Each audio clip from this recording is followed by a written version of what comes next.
People who are used to doing this, what does this person do? They back up, they play their tape loop again, and now he can replay it and get the whole thing again, paying attention to a different set of information. By the way, this really, if you're afraid to do this in a business consult, start in a client situation. Better yet, if you have someone who comes to you for a problem, this can be psychotherapy if you do that, or coaching, interrupt them while they're describing their problem. What happens? They want to keep going, right. So you actually can get them to play that loop several times because they want to. And instead of that being I've got to hear their problem, you can get really curious. Instead of listening to the content, you listen for the language patterns. You watch the predicates, the way their eyes are moving. In other words, what are they doing? What aren't they doing? It becomes information gathering. Anything else? Well, I thought it was very nicely done. I really delighted in watching you feel free to restrict yourself, going, I'm just going to go for this now. And that will serve you well as you expand those skills. Yeah?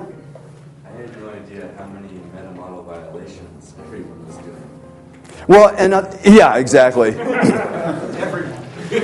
Everyone. Yeah. Doing how? Yeah. Go ahead. Doing how? Doing when? Doing what? Doing what? In what way? With whom? How specifically? And of course, the missing meta-model question. What? The missing meta-model question?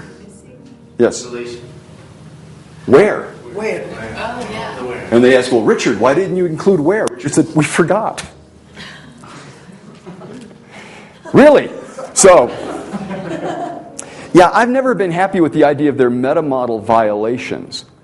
It sounds like it's, meta-model police, pull over, please,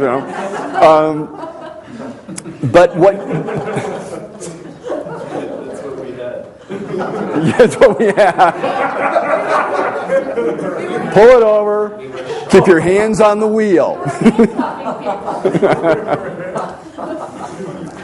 See, the idea behind the meta model and learning the meta model was not to alienate friends and relationships. Where specifically? How specifically? Is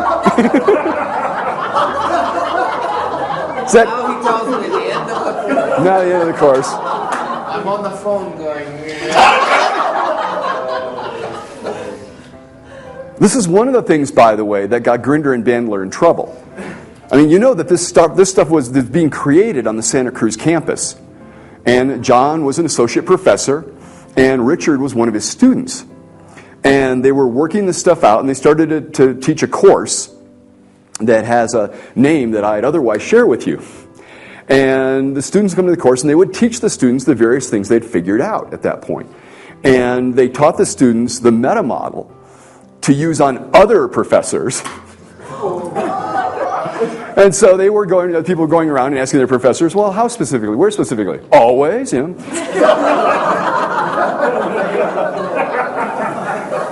then they were teaching their students how to anchor. Now get that, they're teaching young college guys how to anchor. Yes, it's have you ever felt deeply in love? And if you were to feel that now, and look forward to something.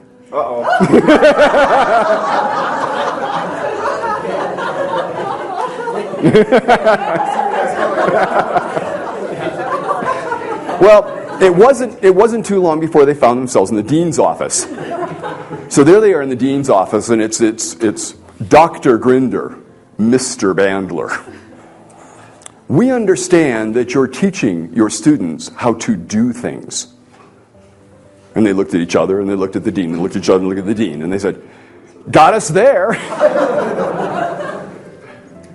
Dean looks back and goes, Dr. Grinder, Mr. Bandler, you do not understand the nature of a university.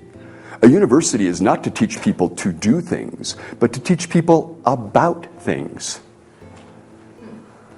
And it was shortly thereafter that NLP separated from the academic environment and founded an institute in the Santa Cruz area, now well occupied by Robert Dilts, Juice Delosier, and Associates, because there was that shift.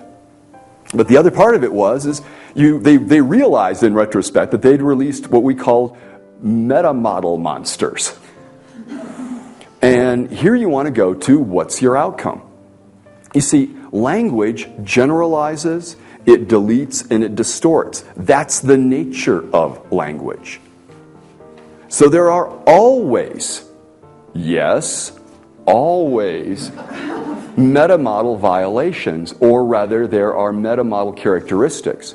The original intent in getting people to practice the questions was that so they wouldn't go internal and start making it up. If somebody said, well, that's what a liberal would say, rather than the person going, oh yeah? Or going, yeah, those Hezbollah-loving, Volvo-driving, New York Times-reading, latte-drinking liberals. Instead of falling into content on either side or another side, by having automatic question in your head, you could stay content-free. And you could watch the person's physiology and states, and you could say, liberal how specifically, if you wanted. Or you could simply note that the person had used a nominalization. Right. So the original intent was to be able to notice the kind of meta-model that the person tended to build their world out of. Did they build it out of nominalizations? Did they build it out of universal quantifiers? Did they build it out of very specific experiences? Because you get a different kind of model of the world depending on the languages used. Same way with the physiology shifts and the state accesses, is what are the states the person typically occupies? What's the sequence of states they typically occupy? If they hit this state, are they going to be at that one later on? These are things that are very useful to begin to notice in terms of the patterning that people have. People have patterns. They aren't their patterns, but they have patterns. The patterns can change. So what you were doing in your exercise was being able to practice each of these around something called a well-formed outcome. How many of you got to the well-formed outcome? Yeah, that's good. That's good.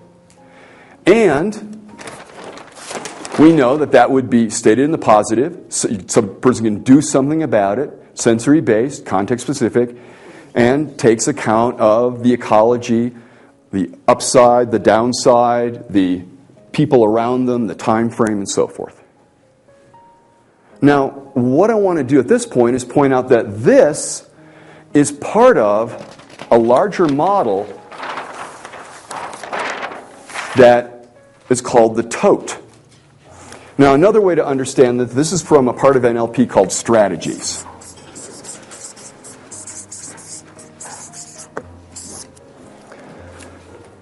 A strategy is a series of representations, internal and or external, leading to an outcome. Sounds very complicated, but it means at some point today you're going to go, time for lunch. So you have something that starts a strategy. You think, where would I like to go? And you think about places in town, internal representation. Someone comes up to you and says, hey, we're all going over there. And external representation, that's what it would be. Add that in. Oh, that's an idea. And then we make a decision about going to that. So internal, external representations leading to an outcome called getting lunch. The same process at a more symbolic level, if you will. You come to this course in order to create some kind of change in your life to get further along. That's an outcome. This course is a step along the way to that outcome. That has external representations, internal representations. So we can look at this as the top box here is where the outcome goes.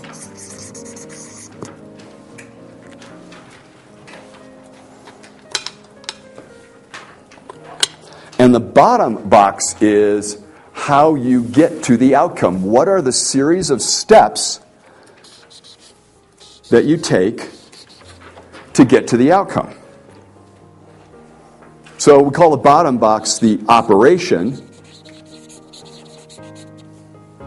And as this was originally a modeling of a single neuron, this was done back in the late 50s, and they wanted to build a formal model of how does a neuron work from an information standpoint. And we understand that there's chemicals and electrical impulses and all this going on. But if we reduced it to its simplest elements, In other words, remember, a model is something that reduces the complexity in order to highlight certain characteristics for use. Does that make sense? A model is a reduced set of an actual experience. So when somebody tells you that they want to be a model, just remember that they want to be less than a whole human being. Because it's just some of the characteristics that allow us to make sense of this. So we go, here's what we're going for. So we can also call this the what. What we're going for. And the operation is how we're going to go for it. Now, the reason it has the word test here is that their idea was that in the neuron, the first thing that happens is you test. So it goes, I'm hungry for lunch. Do I have lunch? No. Because if I had lunch, then I'd go directly to lunch. In other words, I get a little stomach bubble, for example, the cue, or the instructor up here goes, ding, go to lunch now. Some cue that you go, lunch. And if it was lunch, then I would exit and start eating. But instead, it's lunchtime, and I go, lunch? In other words, I test. Do I have lunch? Do I have my outcome? That's what the test means. You notice, I don't have lunch. Then you go into a series of steps to get the lunch. Now, when you've run the series of steps, do you have lunch? And you look around and you go, no, I'm in a restaurant, but I don't have lunch yet. So then you go, okay, what do I want for lunch? Test, chicken. So you go down here and you go, okay, what kind of chicken do they have? And then you sort of picture it, internal, external representations.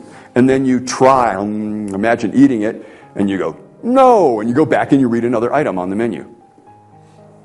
So this is a way of describing what it is and how you get there. Now, it's the same kind of patterning at different levels. And you know about fractals? I should run outside. I'll bring a little bush this afternoon. But if you take a bit of a pine tree, just a snig of it, a little snig of it, and you look at it and you hold it up in front of the trees, it looks like a tree, a little miniature tree. It looks like a branch of the tree. That idea of self-similarity of form, that is, that the form is the same, regardless of whether it's a twig or you look at the whole tree, they have the same shape, they have the same branching. That's a fractal. And a lot of the models in NLP are fractal models. What I mean by that is this particular model can be reduced all the way down to selecting what you want for lunch. Do you want French fries or do you want the salad? And so you go, French fry salad, you picture the salad, you imagine tasting the salad. Does the salad satisfy you, the test? And you go, yes, and so yes, I'll order the salad. It can go up to what you're doing at this moment, is you want to understand this material. How do you understand it? By internal, external representations. You hear me saying things, you make pictures, you take a note, you write a word or two down, you take another picture, you have a feeling, you go, okay, do I understand this? You might say no, and you go into something like, I have a question. Well, can you give me an example? It can go to a larger set, like the big tree, and it can go to a life direction. That you want certain directions in your life, you want certain qualities in your life, your outcome, and that one of those is go to the mountains and take this course, and then go back and practice, and open an office or print business cards or begin to give lectures in schools or whatever it is in order to achieve what? This quality of life you want. So this idea of the tote is at all these different levels of experience. That is to say, it's a fractal model. It's also a model that integrates a lot of NLP. Because you've got the outcome, all right? So if you don't have outcome well-formedness, it doesn't really matter how good your strategy is. In fact, a lot of people go through life like that. How many of you, at an earlier age, I would imagine, they looked at you and they went, you're good with math. You should be a computer guy, a computer scientist or a computer programmer. Or, you're really good